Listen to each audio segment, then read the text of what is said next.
वाहिगुरु जी का खालसा वाहिगुरु जी की फतेह। सत श्री अकाल, नमो बुद्धाय, जमुन निवास साथियों, सलाम साथियों, वाइस मानवता न्यूज चैनल पर आप सभी का स्वागत है। मैं मेघराज सिंह अमेरिका से। साथियों, आप सभी जानते हैं उठाते गरीबों की आवाज, मजलूमों की आवाज, जिनकी कोई आवाज नहीं उठाता उसकी वाइस मानवता उठाता। साथियों, भारत रत्न डॉक्टर भीमराव अम्बेडकर का आप सभी जानते हैं कि उन्होंने भारत के लिए कितनी कुर्बानी करी है, उनके बारे में आप सभी जानते हैं। तो उसमें उनके खिलाफ भी बहुत सारी बातें बोली जाती हैं। तो आज गृह मंत्री अमित शाह ने एक जो बयान दिया है संसद के अंदर खड़ा होकर के, उसके बारे में बातचीत करेंगे। संतोष साहू जी हमारे साथ जुड़े, जो ओबीसी के प्रदेश अध्यक्ष हैं, और ये ज्वलंत मुद्दे पर बात करने के लिए हमारे साथ में हाजिर है। तो उनका स्वागत करते हैं, उसके बाद में सवाल जवाब करते हैं। जी संतोष साहू जी, आपका वॉइस ऑफ मानवता न्यूज चैनल में बहुत बहुत स्वागत। सत श्री अकाल भाई साहब। जी सत श्री अकाल। जी, तो ये जो अभी जो डॉक्टर भीमराव अम्बेडकर के बारे में जो संसद के अंदर जो बात हुई है, अमित शाह ने किस संदर्भ में और कौन सी बात बोली, थोड़ा इसके बारे में विस्तार से बताएंगे जी। जी, भारत के राज्यसभा जी में जो बहस चल रहा था उस समय भारत सरकार के गृह मंत्री माननीय अमित शाह जी ने डॉक्टर बाबा साहब को लेकर जो बातें कही हैं, वो करीब 9 सेकंड का एक वीडियो क्लिप पूरे देश में वायरल है। अंबेडकर अंबेडकर अंबेडकर अंबेडकर, अगर इतना भगवान का नाम लेते तो स्वर्ग का द्वार खुल जाता, ऐसे बातें उन्होंने कही। उस पे पूरे देश के अंदर एक आक्रोश है। लोग इन इन वाक्यों को भारत रत्न महामानव ज्ञान के प्रतीक डॉक्टर बाबा साहेब भीमराव अम्बेडकर जी का अपमान के रूप में लोगों ने इसे देखा है, और उसको लेके पूरा बवाल 2 दिन से भारत के लगभग सभी राज्यों, जिला, ब्लॉक, गांव-गांव तक ये सोशल मीडिया, प्रिंट मीडिया के माध्यम से पहुंच गया। इसमें एक बड़ा विरोध चारों तरफ उठ खड़ा हुआ है। जी, मैं जो जानकारी आपको बता रहा हूँ। जी जी जी।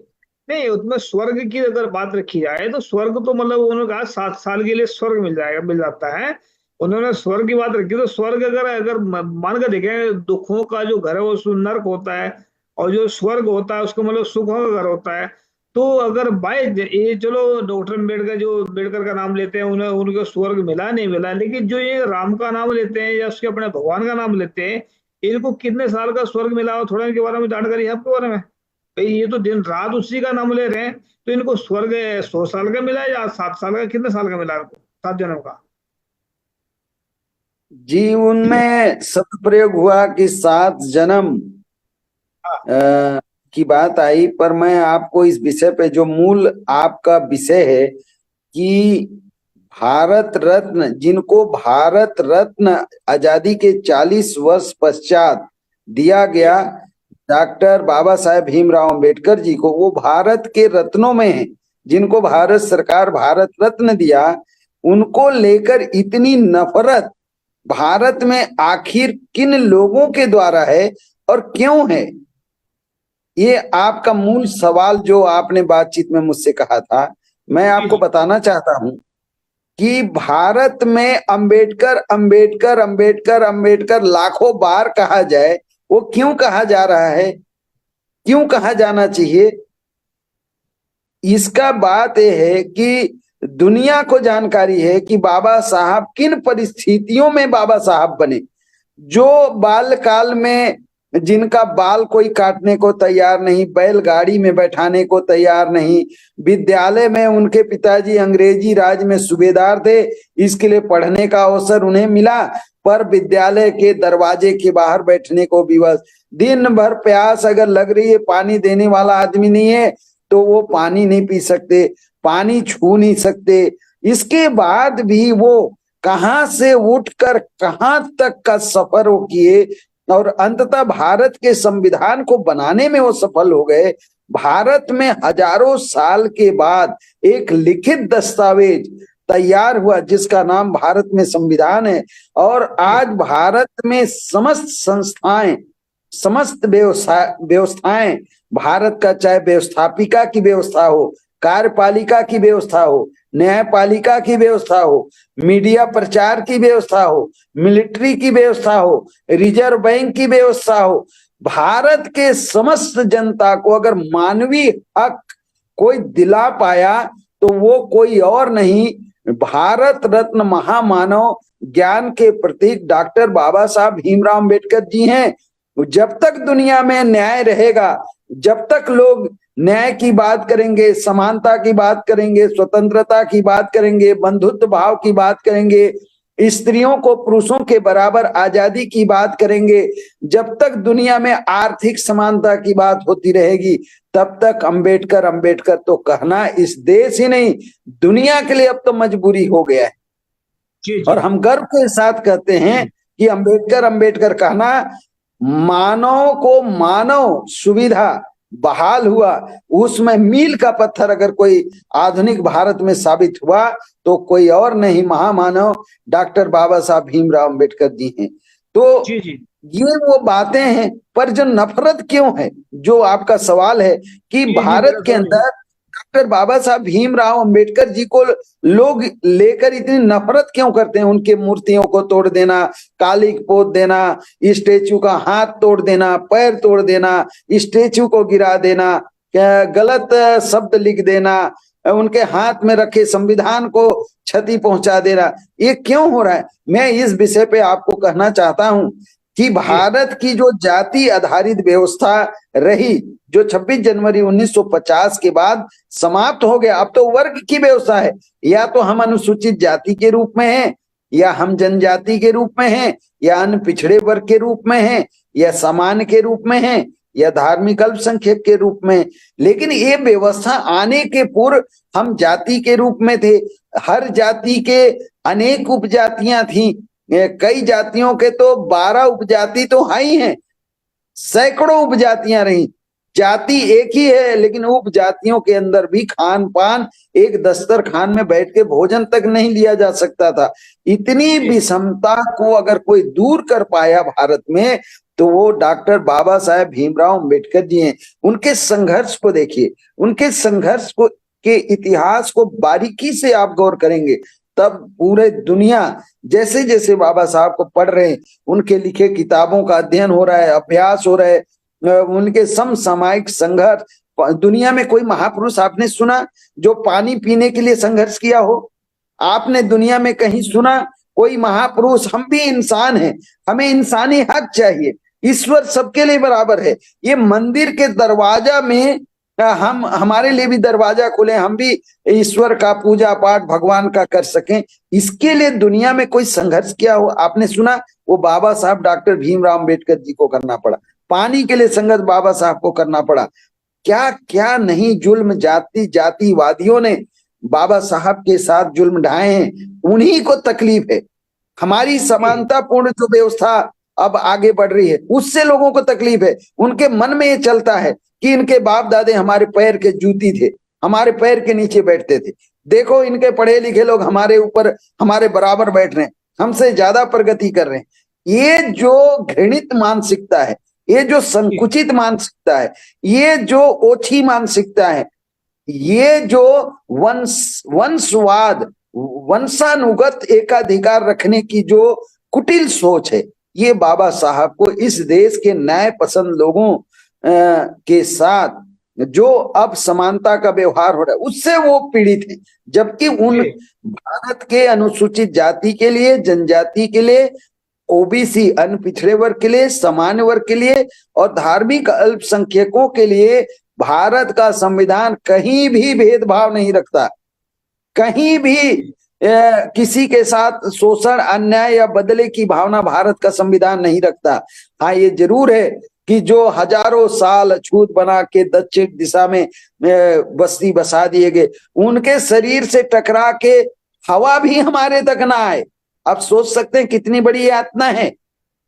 जिन लोगों को जंगलों में खदेड़ दिया गया, हजारों साल जो मानवीय सुविधा, मूलभूत जीवन जीने की सुविधा से भी वंचित थे, उन लोगों को इस देश में जो कमेरा समाज है, वैज्ञानिक सोच रखने वाली जो लोग हैं, जिन लोगों ने ज्ञान और विज्ञान का आविष्कार किया, कोई कपड़ा बनाया, कोई आभूषण बनाया, कोई फर्नीचर बनाया, कोई तेल बनाया, कोई और अनेक कार्य किए, ऐसे वैज्ञानिक सोच के लोगों को शूद्र बना दिया गया। लेकिन भारत का संविधान समस्त भारत के नागरिकों को भारत के नागरिक होने का दर्जा दिया। चाहे आप जंगल में रहिए या आप आज कल अछूत बन के थे, दक्षिण दिशा में थे, वो कोई मायने नहीं रखता है। अब जंगल में रहने वाला भी भारत का नागरिक होगा। अछूत बना दिए गए लोग भी भारत के नागरिक होंगे। जो शूद्र बना दिए गए थे वो भी भारत के नागरिक होंगे। जो इन सबके ऊपर राज करने वाले लोग, विशेष अधिकार संपन्न वर्ग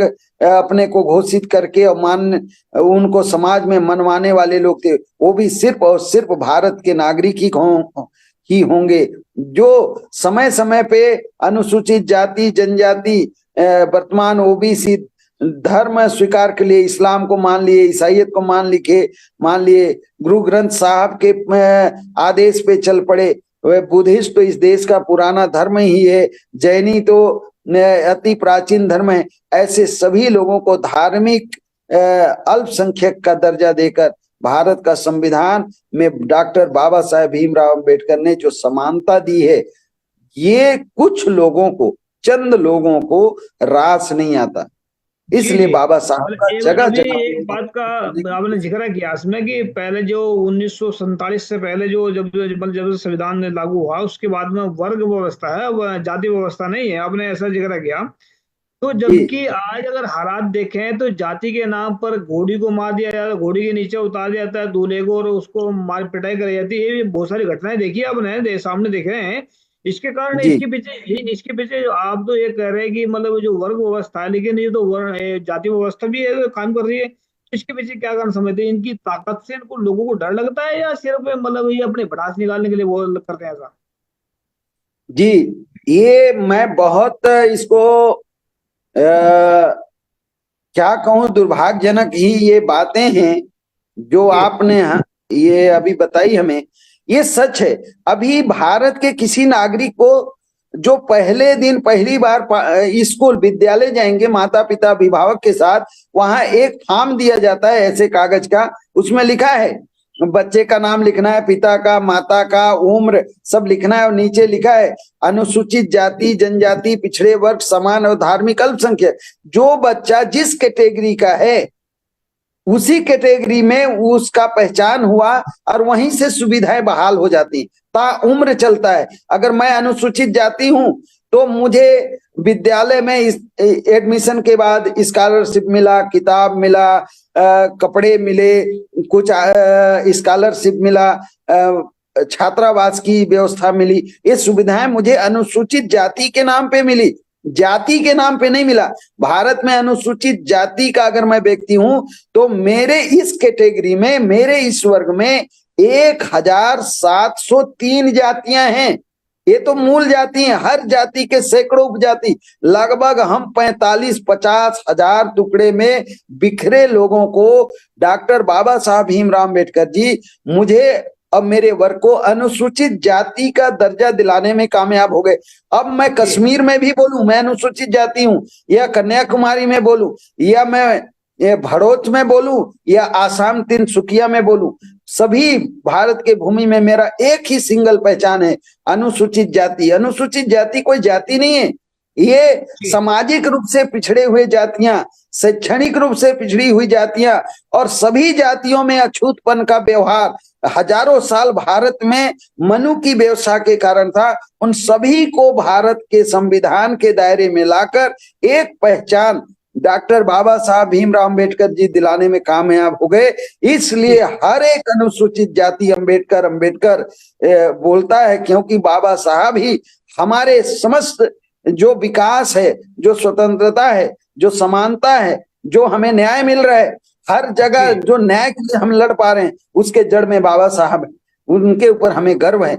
इसी तरीके से अनुसूचित जनजाति है। अनुसूचित जनजाति का दूसरा सामाजिक शब्द है आदिवासी। आदिवासी भाइयों को जो सुरक्षित सीट मिला है, चाहे वो ग्राम पंचायत में पंच का हो, जनपद पंचायत में जनपद सदस्य का हो, जिला पंचायत में जिला सदस्य का हो, चाहे 51% से 72% जिस भूभाग में आदिवासी निवास करते हैं, वहां पे विधायक का हो या सांसद का हो, सभी लोग जब व्यवस्था में जब अपना हिस्सेदारी मांगते हैं तो जाति के नाम पे कोई नहीं मांगता, वर्ग के नाम पे मांगते हैं। वर्ग को प्रमाणित करना पड़ता है कि मैं अनुसूचित जनजाति हूं, इसलिए इस अनुसूचित जनजाति के आरक्षित सीट पर मुझे चुनाव लड़ना है। वो प्रमाणित करते हैं। 801 जातियां अनुसूचित जनजाति के लिस्ट में हैं ऑल इंडिया लेवल पे। मैं छत्तीसगढ़ में हूं तो छत्तीसगढ़ में 42 जातियां हैं। 42 जाति को प्रमाणित करना पड़ता है कि मैं सिर्फ अनुसूचित जनजाति हूं, कोई अपने जाति को प्रमाणित नहीं करता। जाति की व्यवस्था कानूनन भारत में 26 जनवरी 1950 को समाप्त हो चुका है, लेकिन हम लोगों को इसका पूरा भान नहीं है, इसके ऊपर कार्यशाला नहीं है, इसके ऊपर ज्यादा प्रचार प्रसार नहीं। हम सभी लोग काम जो लाभ है हमें किसी भी क्षेत्र में संवैधानिक व्यवस्था का जो लाभ है वो वर्ग के नाम पे है, लेकिन लाभ तो हम वर्ग का लेते हैं, काम हम अपनी अपनी जाति का करते हैं, जाति के बाद उपजाति का करते हैं। इसीलिए भारत में संवैधानिक व्यवस्थाओं का जो अभी तक लाभ होना चाहिए हर वर्ग को, वो नहीं हो पा रहा है। जी जी जी। मैं इतना जानना चाहता हूँ, जैसे अमित शाह ने जो बोला इसमें पार्लियामेंट के अंदर खड़ा होकर के, मतलब ये हिम्मत इनके अंदर कैसे आ गई? या बहुजनों के जो बहुजनों के संगठन चल रहे हैं, इतने तगड़े तगड़े संगठन चल रहे हैं, क्या संगठन के फूट के कारण इनके अंदर इतनी ताकत आ गई?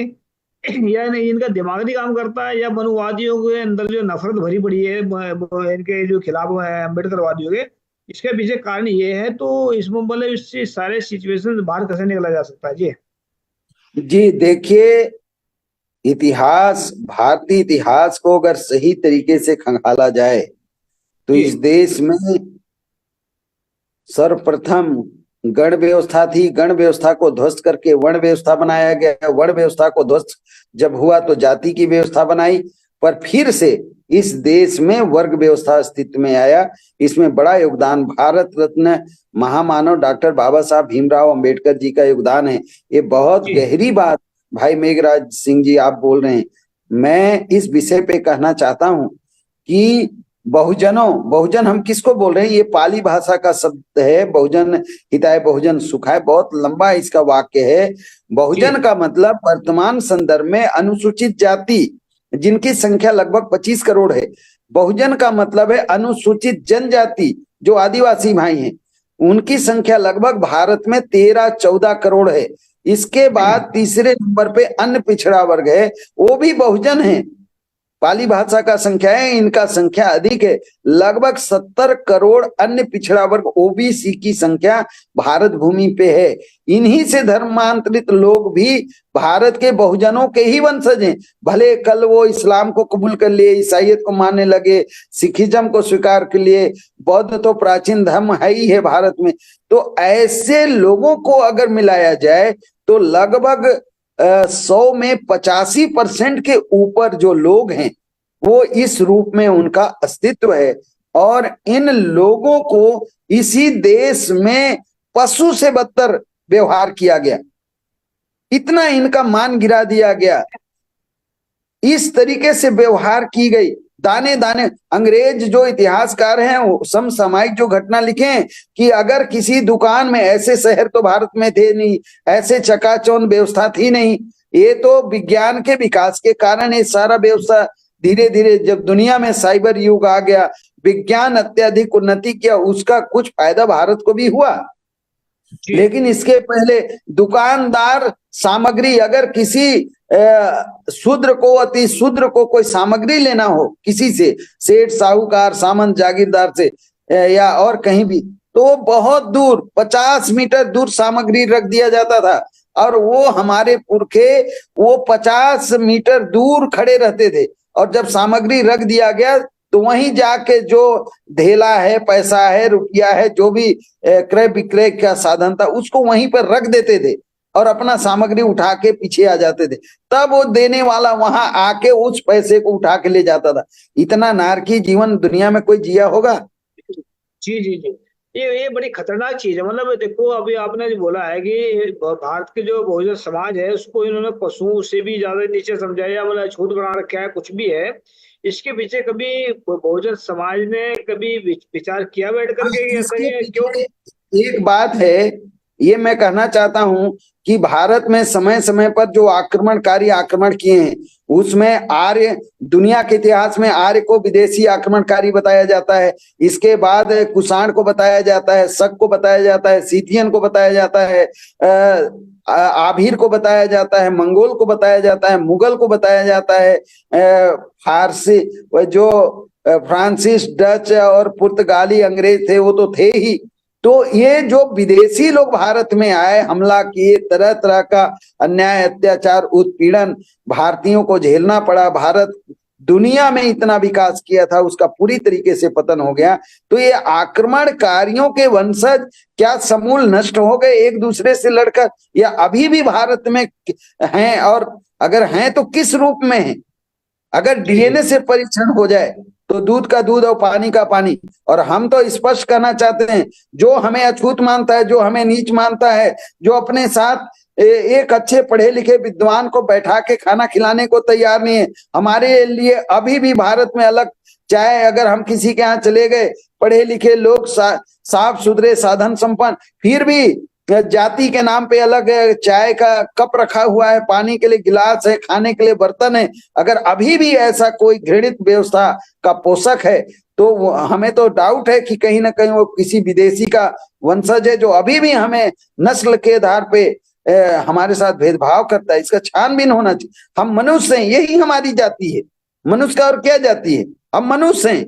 जैसे आपका एक सिर है, जहां आपका आंख है, नाक है, कान है, मुंह है, होंठ है, दांत है, ये गला है, ये भुजा है, छाती है, पेट है, जंघा है, पैर है, ये 5 उंगलियां हैं। आपका जैसा है वैसा ही उसी जगह पे मेरा है। यही हम मनुष्य की जाति है, और अलग से जाति क्या होगी? मैं इसमें थोड़ा मैं बहुजन समाज की भी गलती निकालूंगा इसमें, क्योंकि जो जो जिन लोगों ने आप लोगों को अछूत समझा या जानवर समझा, कुछ भी समझा, गलती उनको तो है, 100% गलती उनकी। लेकिन बहुजन समाज की गलती ये है कि उन्होंने अपने अंदर का दुख दूर नहीं किया इकट्ठा होकर के। उन्होंने सोचा ही नहीं कि जो हमें जानवर समझ रहे हैं कि वो उनका दिमाग जानवर वाला है कि इंसान वाला है। तो जो हमें अछूत बना रहे हैं वो अछूत, वो उनके अंदर है जो ये दिमाग दिमाग उनका सही काम कर रहा है, गलत काम कर रहा है। क्योंकि जो सारी बहुत सारी बीमारियां हैं वो इनके अंदर ही है, मनवादियों के अंदर ही अपनी थोड़ी थोड़ी बीमारियां निकाल कर सबको वो फेंकते रहते हैं। तो मैंने पहले भी कहा था आपको, एक भाई याद होगा कि ब्राह्मण जो भारत में सबसे ज्यादा वर्ल्ड में परेशान आदमी है। ये अपनी परेशानी दूसरे को थोपते रहते हैं। अभी अमित शाह की परेशानी सामने आई निकल करके, ये अमित शाह जो बोला है वहां पर पार्लियामेंट के अंदर, ये जो है ना अंदर की, जो अंदर से बहुत परेशान है, बहुजन समाज की ताकत से डरे हुए लोग हैं। तो डरपोक इंसान ही जी दूसरों को डराने का काम करते हैं, याद रखना। डरपोक इंसान ही दूसरों को डराने का काम करते हैं, बेवकूफ इंसान तो आदमी आन बान शान से जीते हैं। तो कुल मिला के बात यह है कि बहुजन समाज भी अपने आप को समझे कि हमारी ताकत कितनी है, हम कहाँ तक क्या कर सकते हैं। अगर बाई चांस कल को आने वाले वक्त में, क्योंकि जो जब ये इधर जो मुड़ रहे हैं जो मनवादी लोग हैं, ये अपने राज्य से, जो राज्य इनका खत्म होने की तरफ जा रहा है, तो बहुत जल्दी इनका राज्य भारत के अंदर समाप्त होगा। कि विनाश काले विपरीत बुद्धि का जो चलता है स्लोगन, देखा होगा, आपने सुना होगा कि विनाश काले विपरीत बुद्धि। सिखों की तरफ इन्होंने पूरा झोंक रखा है अपना सिस्टम, तो सिखों ने तो सबको सिखाना ही है। लेकिन बहुजन अगर कल को बाई चांस से भारत में बहुजन का समाज का राज होना आएगा, तो भारत में क्या बहुजन समाज राज्य संभालने के लायक है? कभी सोचा? इसमें आने वाले वक्त में मेरे साल 2 साल 5 साल के अंदर अंदर ये चेंज हो जाएगा सब कुछ। तो ये बहुजन समाज को देखना है कि हमने राज कैसे संभालना है। जब तक राज नहीं है तब तक पिटते रहेंगे, ऐसे संविधान के खिलाफ बोलते रहेंगे, डॉक्टर अम्बेडकर के खिलाफ बोलते रहेंगे। तो इनका काम तो बोलने का है, वो सिर्फ क्योंकि जीवन जितना दिमाग है उतनी बात करता है। तो अंत में क्या कहना चाहते हैं इसको पूरे सिस्टम के ऊपर और इस बहुजन समाज को इकट्ठा करने के लिए? जी जी। डॉक्टर बाबा साहब ने जब संविधान की प्रस्तावना पे चर्चा किया तो कई लोग प्रस्तावना का जो पहला आर्टिकल है, that is India, India that is Bharat, जी इंडिया दैट इज भारत, ये पहला परिभाषित किए देश का नाम, कि हम जो इंडियन हैं वो हम भारतीय हैं और इस देश का नाम भारत है। जी मैं भारत भूमि का जितना भी सीमा है उसके अंदर रहने वाले जितने भी लोग हैं, हम भारतीय हैं और भारतीय होने पर हमें गर्व है। भारत में हम भारत के लोगों के लिए भारत का संविधान भारत के चुने हुए प्रतिनिधियों ने बनाया। भारत के संविधान को बनाने के लिए भारत में संविधान सभा सदस्यों का चुनाव हुआ। चुनाव में जीते हुए लोग भारत के संविधान सभा जो केंद्र है, ऑफिस है, कार्यालय है, संविधान सभा के अंदर संविधान बनाने का कार्य हुआ। उसमें हमारे सभी भारतीयों के पूर्वजों ने, जिनको भारतीयों ने चुना था, वो भारत के संविधान को बनाए। पर भारत के संविधान का प्रारूप कैसा हो, वो प्रारूप दस्तावेज ड्राफ्ट कैसे कैसे देश से आए, कैसे उसमें बहस हुई, कैसे उसके ऊपर काम किया गया, कैसे वो बहस के बाद अनुच्छेद के रूप में स्वीकार किया गया, एक बड़ी बात है। इन सब में सबसे ज्यादा अगर कोई कोशिश किए, सबसे ज्यादा अपने सेहत को लगाकर, समय को लगाकर, असाधारण बुद्धि, डॉक्टर बाबा साहब भीमराव अम्बेडकर जी को अम्बेडकर अम्बेडकर दुनिया बोल रहा है, सिर्फ भारत नहीं। क्यों बोल रहा है? जिनके पास बेहतरीन 32 डिग्रियां हों, 4-4 PhD हों, आप समझ सकते हैं 32 डिग्री, अनेक भाषा के वो विद्वान, अंग्रेजी कैसे बोलते थे बाबा साहब का पुराना आप रिकॉर्ड सुनिए। ऐसे असाधारण बुद्धि का आदमी कौन थे उस समय? सबसे ज्यादा पढ़े लिखे उस समय नहीं, आज भी अगर भारत भूमि में इतना कुशाग्र बुद्धि, इतना असाधारण बुद्धि क्षमता धारण किए हुए आदमी का नाम डॉक्टर बाबा साहब भीमराव अम्बेडकर जी है, और उनके ऊपर हर भारतीयों को गर्व है। अरे कुछ लोगों के कहने से बाबा साहब का मान कम थोड़ी हो जाएगा। जी बिल्कुल बिल्कुल बिल्कुल। मैं ये कहना चाहता हूँ आखिरी में कि डॉक्टर बाबा साहब अम्बेडकर को अम्बेडकर अम्बेडकर जब तक दुनिया और भारत बोलेगा, जब तक न्याय की बात होगी बाबा साहब का नाम आएगा, जब तक स्वतंत्रता की बात होगी बाबा साहब का नाम आएगा, जब तक मानव के अंदर मानवीय समानताएं की बात होती रहेंगी बाबा साहब का नाम आएगा, जब तक देश को एकता के सूत्र में बांध के रखने का बात आएगा डॉक्टर बाबा साहब भीमराव अम्बेडकर जी का नाम आएगा।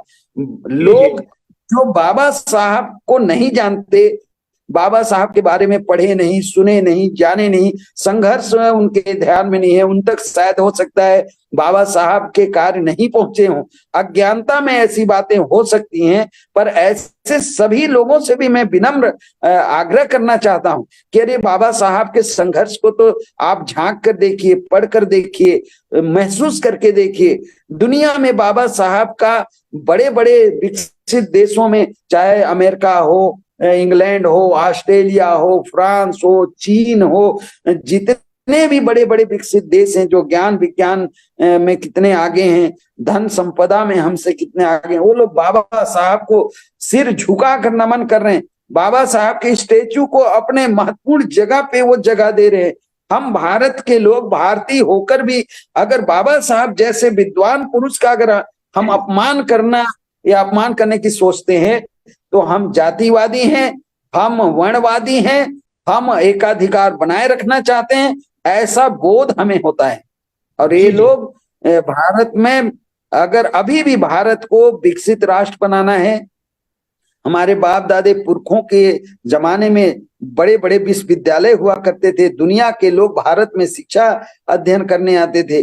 अगर ये भारत पुनः उस रूप में आए तो वो तभी आएगा जब महामानव भारत रत्न डॉक्टर बाबा साहब भीमराव अम्बेडकर जी को पूरे भारत के लोगों को पढ़ाया जाएगा, उनके संघर्ष को समझाया जाएगा, उनके न्याय, जो समता, स्वतंत्रता, बंधुत्व भाव का जो मूल जो उनकी भावनाएं रही हैं, उन्होंने जिस तरीके से अर्थ के ऊपर उनका पकड़ था। अभी भारत का रिजर्व बैंक कितना बड़ा है, कितना प्रतिष्ठित है, उसका जन्मदाता कौन है?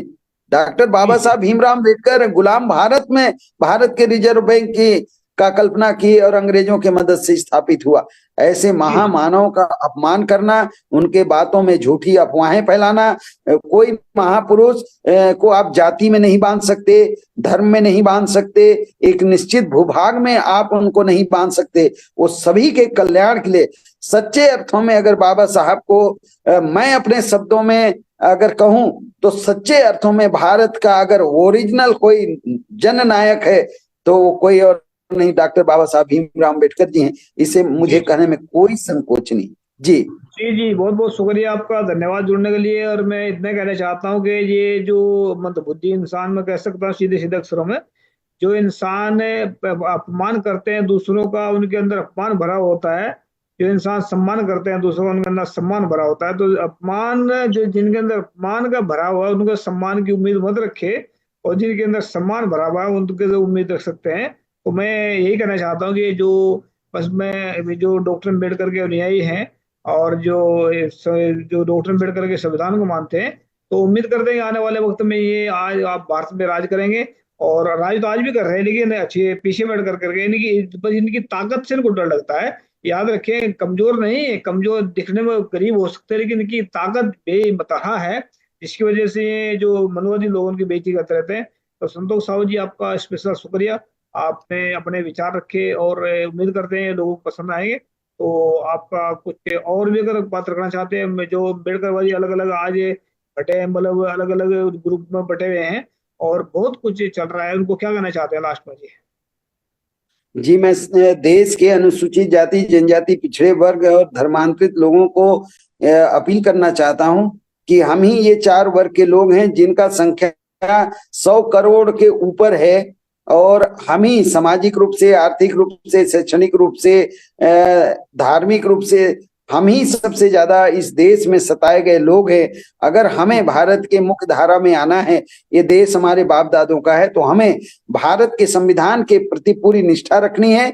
और भारत के संविधान में सबसे बड़ा रोल प्ले करने वाले हमारे आदर्श, हमारे हीरो अगर कोई हैं तो महामानव भारत रत्न डॉक्टर बाबा साहब भीमराव अम्बेडकर जी हैं। इनको आप ज्यादा से ज्यादा पढ़ें, ज्यादा से ज्यादा सुने, इनके किए कार्यों का विश्लेषण करें, और बाबा साहब को आप इज्जत दें, भारत के संविधान को इज्जत दें, तभी भारत पुनः विश्व गुरु बनेगा, पुनः सोने की चिड़िया बनेगी। ऐसा मैं हमारे देश के सभी भाइयों से अपील करना चाहता हूँ। बहुत बहुत धन्यवाद। मेरे ख्याल सोने की चिड़िया ने सोने का बाज बनाएंगे उसको भारतों की, उस चिड़िया को तो कोई भी खा जाता है। तो बाज का मतलब होता है कि दूसरों को खा जाएगा और सबसे होता रहेगा। तो इसी बात में सबको जय भीम, जय भीम, जय भीम। थैंक यू, शुक्रिया। वाहिगुरु जी का खालसा, वाहिगुरु जी की फतेह। Thank you.